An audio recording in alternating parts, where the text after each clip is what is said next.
लक्ष्मण जी नहीं सोए 14 साल। रामचंद्र जी को जब उनके पिता दशरथ राजपाट सौंपने वाले थे, तभी उनकी दूसरी पत्नी कैकेयी को उसकी दासी मथुरा ने खूब भड़काया। मथुरा ने कहा कि राजा तो आपके बेटे भरत को बनाना चाहिए। इसके बाद कैकेयी ने राजा दशरथ से 2 वर मांगे।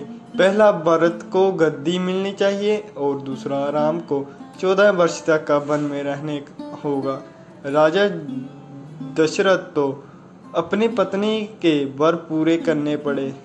जब रामचंद्र जी वनवास के लिए अयोध्या से निकले, तब लक्ष्मण जी ने उनके साथ जाने की इच्छा जाहिर की।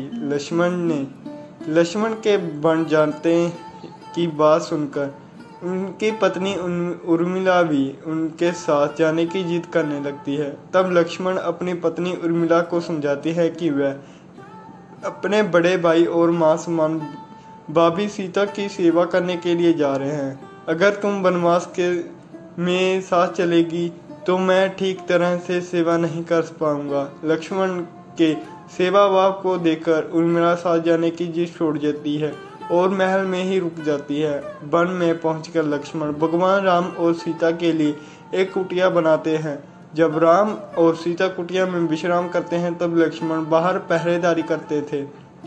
वनवास के पहले दिन जब लक्ष्मण पहरेदारी कर रहे थे, तब उनके सामने नृमदा देवी प्रकट हुई।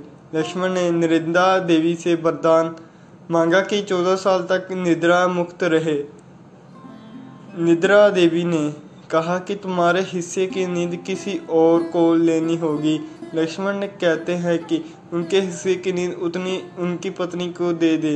इस कारण लक्ष्मण 14 साल तक नहीं सोए और उनकी पत्नी उर्मिला लगातार 14 वर्ष तक सोती रही।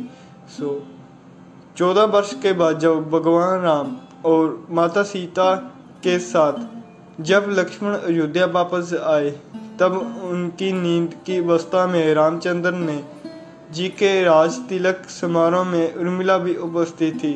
यह देखकर लक्ष्मण को हंसी आती है। जब लक्ष्मण से हंसी की वजह पूछी गई, तो उन्होंने निद्रा देवी के वरदान के बारे में सब कुछ बताया।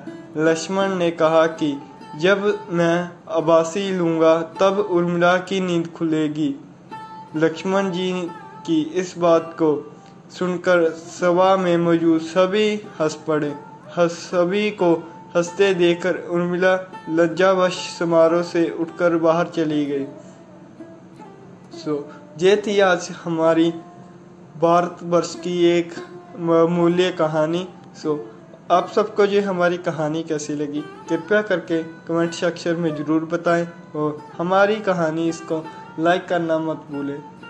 मिलते हैं अपनी अगली कहानी में। धन्यवाद।